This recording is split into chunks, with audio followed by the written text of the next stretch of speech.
Hi, welcome to Punchline Talks, the business breakfast briefers. I'm Mark Owen, and each week I invite a panel of business experts to review the morning newspapers, find out what's happened in their own individual business and their own individual business sectors, and finally, what's caught their eye in this week's Punchline. But before I start, I just want to thank our fantastic sponsors, Hazelwood's Accountants and Business Advisors. And I say this every week, but we really couldn't do the show without them.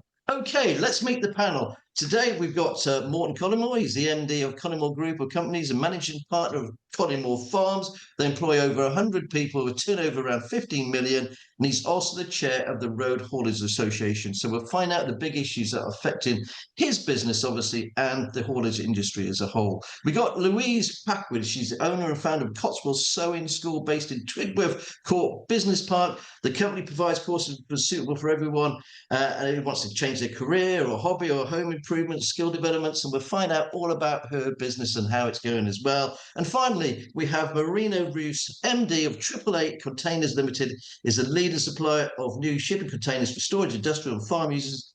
They started 25 years ago in London and they've moved to Stroud just over a year ago. So we'll find out all about her business and how it's going here in sunny Stroud. Okay, let's go and have a look at the newspapers. So making the headlines today. That's not making the headlines today whatsoever. The Times. Biden's old boss, Obama, wants him to reconsider his candidacy. The Guardian. Just Stop Oil activists given record jail term for planning the M25 protests. The Daily Telegraph. Fanatical XR founder jail for 5 years. The Daily Mail. Judge who spoke for all of us on eco-fanatics. And the Eye. Workers to get right to ignore their emails under new rules. The Financial Times. Obama and Pelosi add to doubts over Biden's chances in the White House race. The Daily Mirror. They've failed us all. This is the COVID report that's finally been done. The Metro. Just go. Justice Secretary seeks to sack the legal chiefs after poor chap was jailed for 25 years. The Daily Express. That's progress. Migrants finally return to France. And the Daily Star. Hot, hot, hot. Scorchio. Okay, don't you just love the Daily Star? Well, I do anyway. Okay, Marina, let's start with you this morning. Welcome to Punchline Talks, the Business Breakfast Briefers. What have you picked out for us today, please? Thank you. So I focused on the Daily Telegraph's article on President Biden. And obviously, we're hanging on a thread here before the weekend where we're all waiting on the results following yesterday's the convention by obviously Donald Trump and them showing unity and bringing everybody together and even the family members showing on stage. And then on the other side, you have obviously the Democratic Party being really concerned about Biden's performance, about his viability for the country, and also his health concerns, really. And I guess this goes on the back of last week's episode where you were touching on it and the importance of health and what it means not only for an individual, but the impact that it can have on the whole economy. And I think you touched on how fast his reaction can be. And unfortunately, we're faced with candidates that probably cannot deal with that sort of immediate reaction and response. And it's sad to see, or disappointing to see perhaps, that we haven't had a new, fresh face to be offered on a ticket, or somebody that we can sort of focus on. And we're just focusing on whether this candidate or Biden is going to retire or not. So that's something to keep up. Do you think his family and his friends should be saying to him now, come on, come on. Yeah, I think they probably have. I mean, in the article, they were talking about very close friends who were saying, he's thinking about it and he's going to make the right move, and it's just a time really that'll tell. But I think they haven't talked about family yet, but close friends definitely. And then obviously Barack Obama recently making hints and concerns over what it's now reflecting on the party and this sort of sense of division within the party as well, which unfortunately is directly opposed to this sort of sense of unity and the excitement around Trump's presence. Okay, but no, good story as well. I think it's going to run and run, obviously, for the next 4 months. Have you picked anything else, Marina? Yes, well, kind of going from newspaper on paper and then the access on our phones and the Labour's new sort of employment package, where they're suggesting this right to switch off, which is not compulsory, but this sort of idea that employees can disconnect from anything work related when they're out of hours. And this, I guess, will tackle a few things like unpaid overtime or mental health, being able to switch off, and 0-hour contracts, or being able to just disassociate yourself from work when you have time off. And we touched on this a tiny bit before we came on.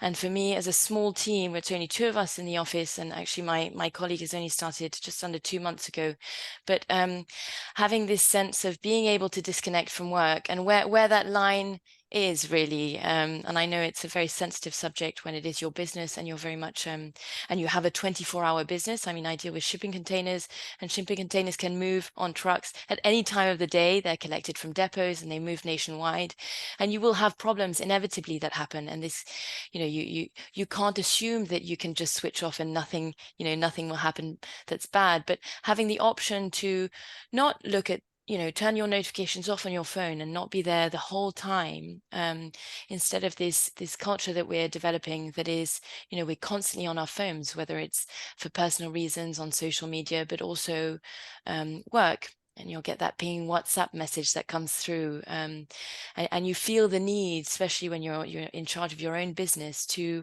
want to reply to that message straight away. You want to uphold the standards of your business and make sure that you're efficient and you're there for your customers. So that's going to be an interesting. I think it's going to be. I'm going to bring us all in here because we all run our own business as well. It's very, very difficult to switch off. I mean, I'm in the news business, and so we get contacted all the time. My phone goes off at 10 o'clock at night. Do I answer it or not? Who is it? Moreton, you've got 100 staff for your business. I mean, and you've got these big lorries moving around. You've got to go. Sometimes a lorry might be somewhere else. How's it going to affect your company? Yeah, well, we can be on a job where we've got 15 vehicles booked the next morning to a construction site, and that can cancel at 5 o'clock, and then you've got to replan them and all sorts. So it is challenging. I think it's difficult. Like, we're all human beings, and we need to respect each other's time and place, and time of families and health and well-being. But it's a tricky balance now, especially in today's world, because you've got, this whole work from home thing, which gives people the advantage to spend the morning with their children or take them to school and therefore start later or whatever.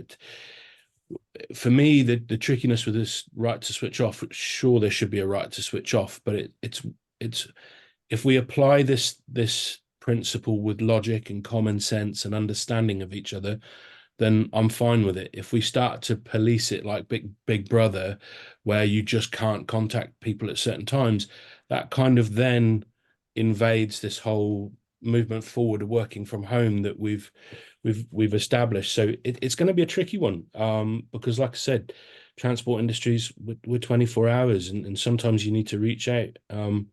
But also, like as I was saying to you earlier, members of my team have created their own WhatsApp groups to have those conversations, and that's not been input by me. That's discussions they've had and want to be a part of to try and make what they do better. Louise, let's bring you on this as well, because obviously you run your own business. I mean, you must get contacted all the time out of hours. It's very difficult to sort of switch off.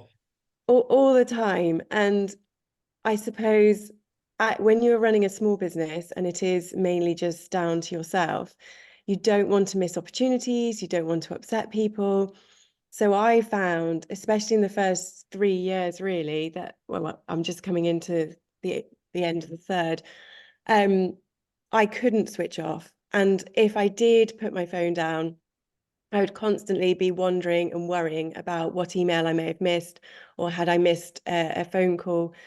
And I had everything linking into my personal phone, so just to make sure that I never missed anything.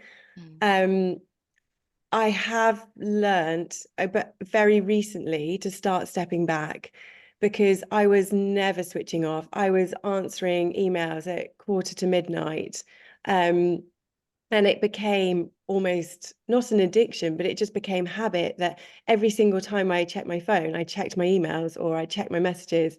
I've had numerous times where I've been cooking the children's tea at 7 in the evening, or I've had one time where I was literally getting into bed at 10:15, and my phone rings with a number that I don't recognise, so I automatically assume it might be something important.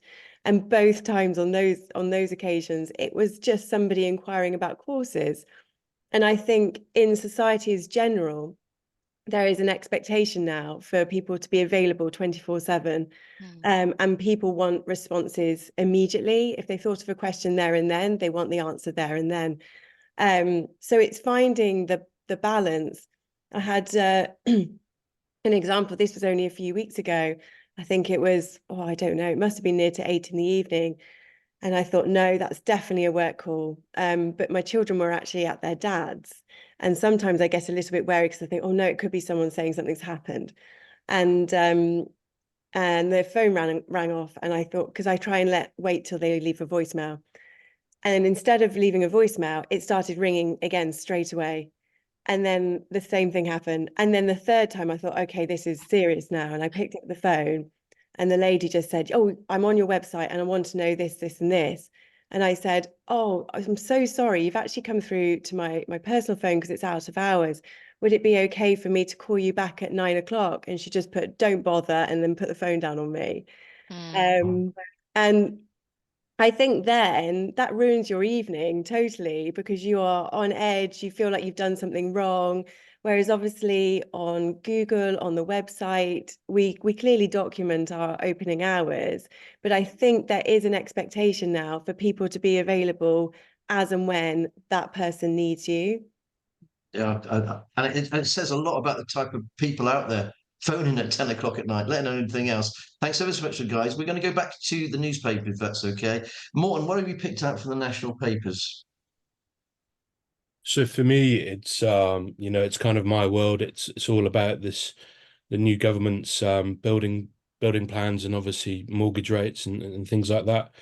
The last 2 years with this stagflation economy, I think some people call it, construction has been almost non-existent on new homes and projects alike. And actually, that's not because of planning permissions. And you bet you never thought you'd hear me say that. It's because the house builders just are not building the phases. They've downed tools essentially. They employ subcontractors, and they've downed tools because they're not making the margins that they're used to. And with the mortgage rates that have been for the last couple of years, people are just not buying the homes because they don't want to take the risk with the mortgage rates. And it's only this year really that mortgage rates have kind of gone to just below sort of the cost of renting, if that makes sense. So for me, it's there's all these grand ideas of reforming the planning system. I take great care and I'm somewhat very apprehensive when I read the lines of we're going to push more decisions to local government. My recent experiences of local government and making decisions. I think that's only going to slow the system down. But I think they're missing the point in the fact that actually a lot of the house, while the planning system is inevitably hugely slow, and it probably does need some reform for sure, but with some common sense and logic and real world application to it, I think there are a lot of plots, certainly in this region, which do have planning permission, they're just not being built, and it's stimulating the economy and interest rates that get things moving again. And that's not a quick process. Even if they did something tomorrow, it'd still take many building sites to switch 6 months to switch on. So, I watched that story closely because it's it's very important for us. We've sold 50% aggregates year on year for the last 2 years, which is massive. We've got to find work for our trucks, our drivers and our quarries, to see us through, because even before COVID, without wanting to mention the C word again, the UK was 1 million homes behind schedule. And we've certainly not caught that up in the last 4 years. No, I totally agree. I'm just going to say, I don't understand where they're going to find all the bricks for 1.5 million homes over the next 5 years, let alone the people to build them. Anyway, thanks ever so much for that, Morton. I'm going to go over to you, Lou.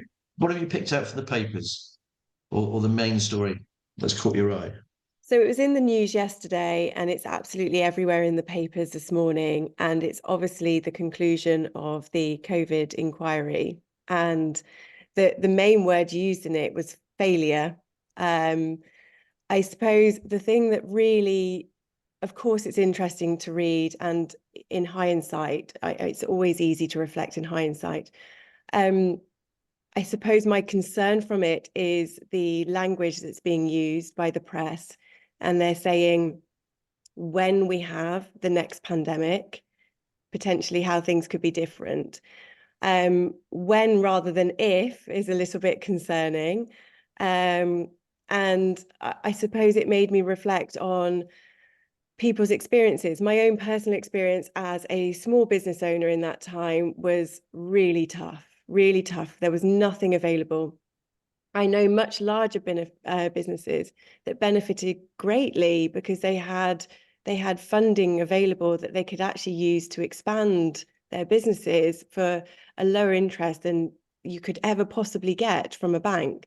So I know there was two sides. There were people that really did appreciate what was on offer.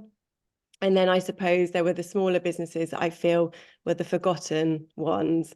And especially in our industry, we lost a lot of people because if you can't go into people's homes, if you can't teach people, if you can't meet in group settings, there's nothing you can do. It was really, really tough.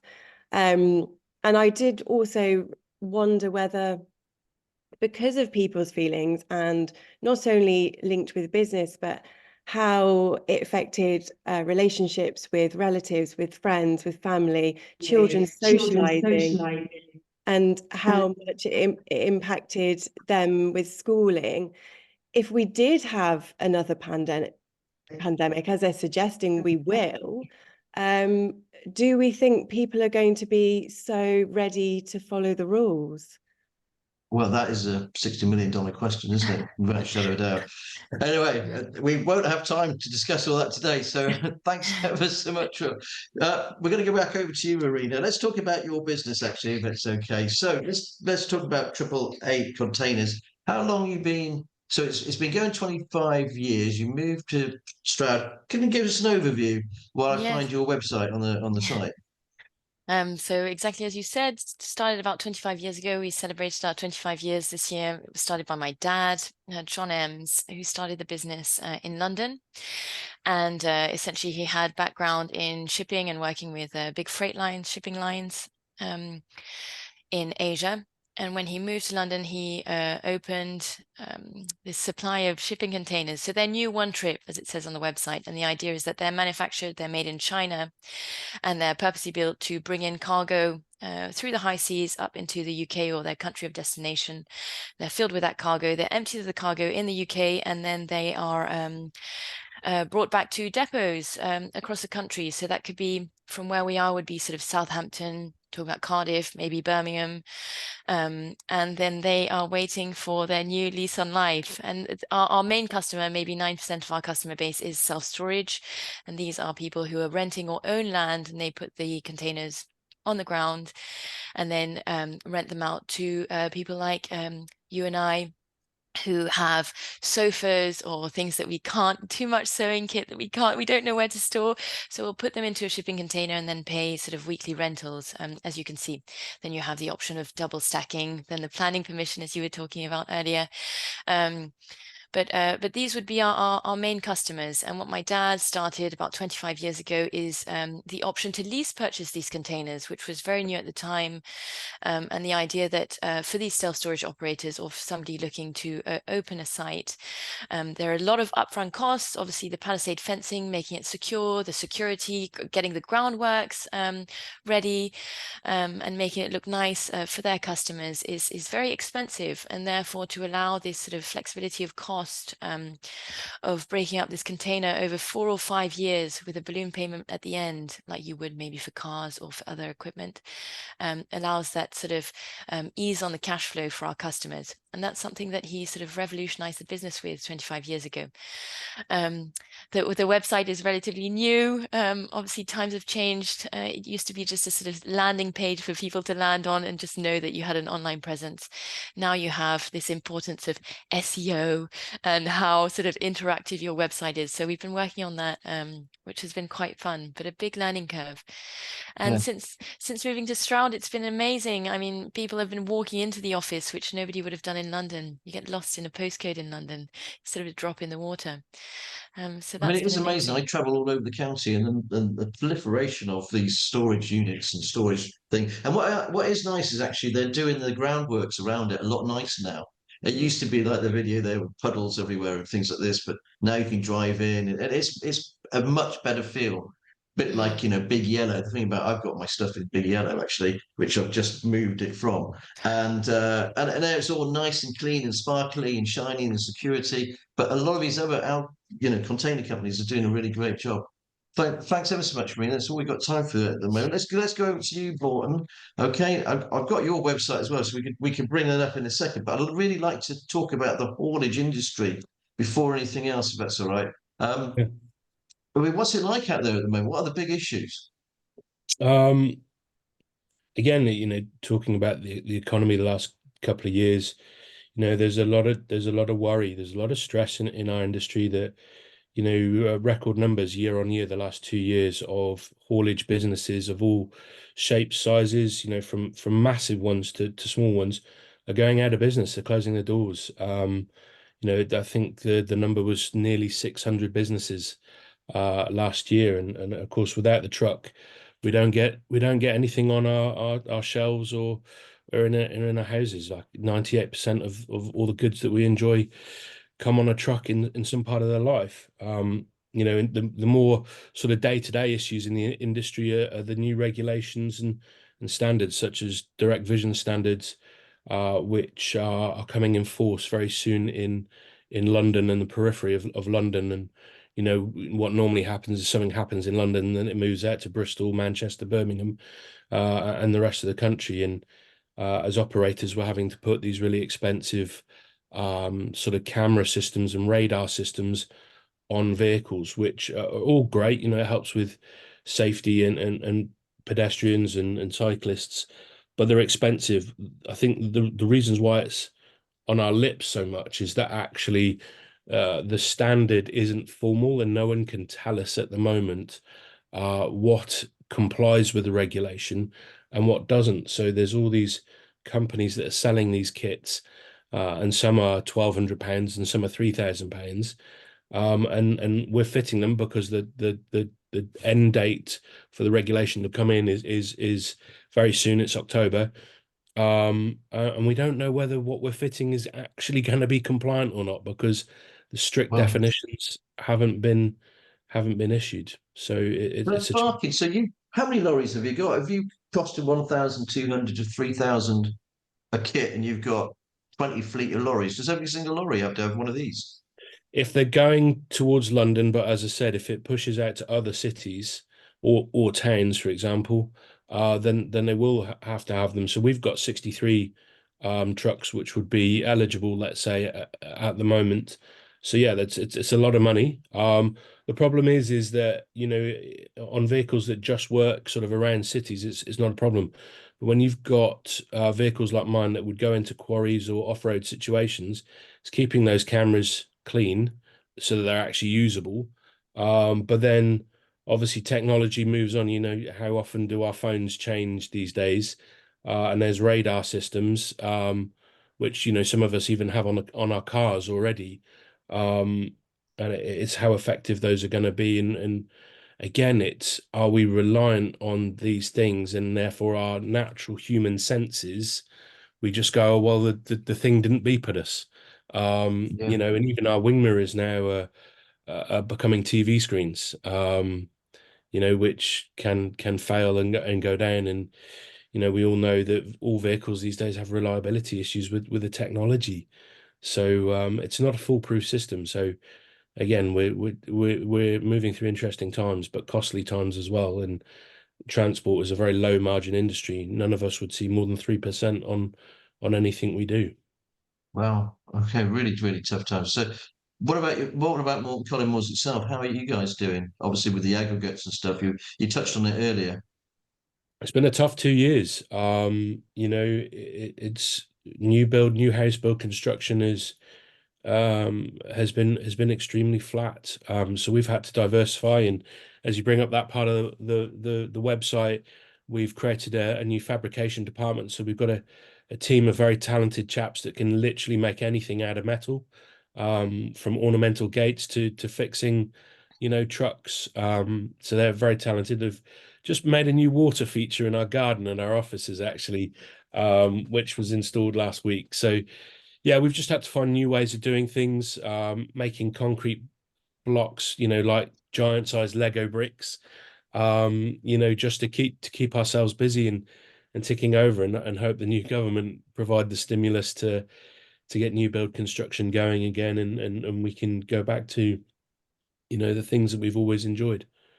Okay, thanks ever so much for that. And love to talk to you about the fabrication side of the business as well. Okay, Lou, lovely to see you. Nice to meet you. I met Louise when I was delivering my magazines, by the way, in Twigworth, and I popped in. I thought, this is interesting, because the door was open. That's the trouble if you leave a door open when I'm around. I just sort of walk into businesses, and there you go. You meet the owners, and there was Lou, and she's got a lovely, lovely place in Twigworth.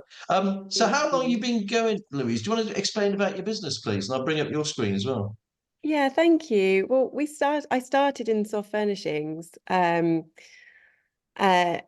make soft furnishings for other people. I did private contracts. And I came late to it. I retrained at 30. And I suppose, like most people are, I was always looking for the job that didn't feel like a job.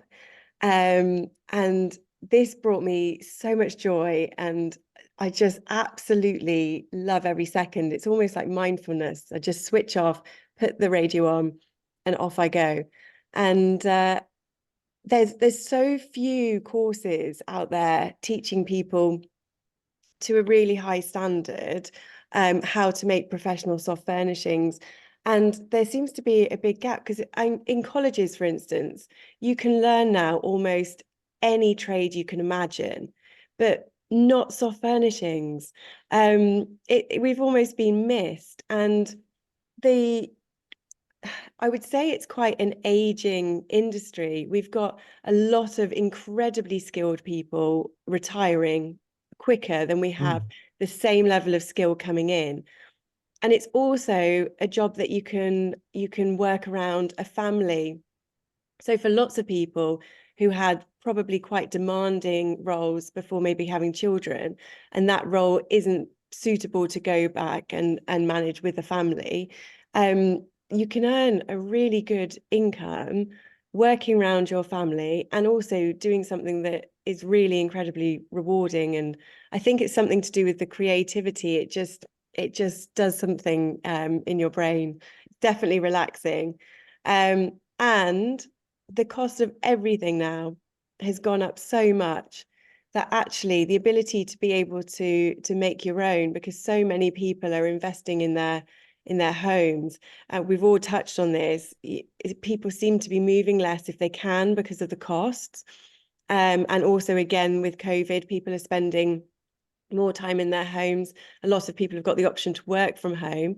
So whereas there wasn't maybe the investment or the motivation to spend on your home beforehand, there very much is now. There's a big movement. So it's really lovely to be able to share that with other people, and really to keep promoting it, because there are so few soft furnishing schools out there now. And as I said, the government, there's no real push as a trade anymore.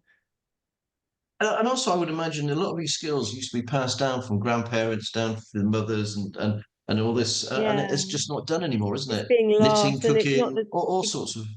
exactly. And it's not the same at school now either with textiles. So these skills are just being lost because we're very much we can just walk in now and buy something immediately, can't we? There isn't such a movement to reuse and repair. But when you can, it's so incredibly satisfying. I've got a lovely lady whose mum passed away recently, and she's managed to salvage all of the curtains from her mum's home, and we're repurposing into Roman blinds and curtains and cushions for her own home. And some of the fabric her mum bought over 60 years ago. Of course, some of it's faded, but we've been able to make the most amazing blinds out of the parts of the fabric that haven't faded. And it's just nice that you're just carrying on. And now she's got a bit of her mum's home in her home, but we've upgraded it. We've made it slightly more modern, and I just love that. No, absolutely fantastic. And like I said, it's a really lovely, airy showroom you've got there as well. Unfortunately, that's all we've got sort of time on this particular section. We're going to have to move very quickly onto Punchline. So, Marina, what have you picked out from this week's Punchline, please? Probably that storage story. Exactly. It was a very You've got a easy one minute. to pick. So yes, the storage vid on former garages. So this is in Stroud. It was Archway Gardens. I was reading the article which was published yesterday, and it was talking about 8 garages that have been used for storage purposes, and this sort of focus on the need for self-storage. Obviously, Moreton, you're talking about new builds, and you know, these new build properties have less and less space, and therefore people are kind of relying now on external self-storage to have all of their extra bits that they can't fit in a home. And yeah, just interesting that you've put through the Self-Storage Association their latest figures, and obviously this increasing demand for self-storage and what it means. Essentially, it's an industry that will outlive us all. We're always going to need you know, that external self-storage, and the impact on Stroud. So I'm really excited to see what that's going to mean in Stroud, and I'll be following Archway very closely. Well, all on Punchline, obviously. Thanks ever so Yes. much for that, Marina. Morton, what have you picked out for us, please? Got a minute, mate. With my other hat on as a farmer, Gloucestershire at the cutting edge on cultured meat. And this is your article about the RAU, who are doing all sorts of you know, Houdini stuff on animal cells to try and create you know, meat out of actually non-living things, but also, you know, the extension into possible making you know, a natural fertilizer and stuff like that. So I'm always up for science and moving forward, but also as a traditional farmer that has his own herd of Wagyu beef. You know, I kind of think, is this is a step too far? You know, we're all processed foods we know is not good for us. Is something grown on a laboratory dish going to be right for our health? So we won't go too much down that rabbit hole, but it was something that caught my eye from your mag. Okay, thanks ever so much for that, Morton. Louise, what have you picked out, please? Got unfortunately only got around 45 seconds left. Okay, I was really interested in the Lydney School solar panel story. My son's secondary school are also having a huge movement towards renewable energy. And I love the fact that obviously our children are talking about it all the time. They're becoming much more aware. And then the slight flip side was, I just wondered though, with, for instance, some schools which are going for the heat source pumps, whether the infrastructure in the school actually really supports the heat source pumps to make the most out of their benefit. No, and we're seeing this everywhere. My pick of the week, actually, from this Punchline was actually the story that we broke about David Oakhill, who's the head of place at Gloucester City Council. He's leaving after 3 years, and we've got a new MP in Gloucester, a new city council, a new council leader, and now we're going to have a new head of place. And I just feel that the momentum and continuity of what's happened of the regeneration of the city is going to slow down. Only time will tell, but we'll definitely keep an eye on it for all our readers. I'd just like to say a big thank you to my wonderful panel today. Thanks ever so much for joining us. To all the wonderful readers who are watching this as well, and also to our fantastic sponsors, Hazelwood's Accountants and Business Advisors. If you like the show, please like, share, and subscribe, and we'll be back again next week. But remember, it's all in the Punchline.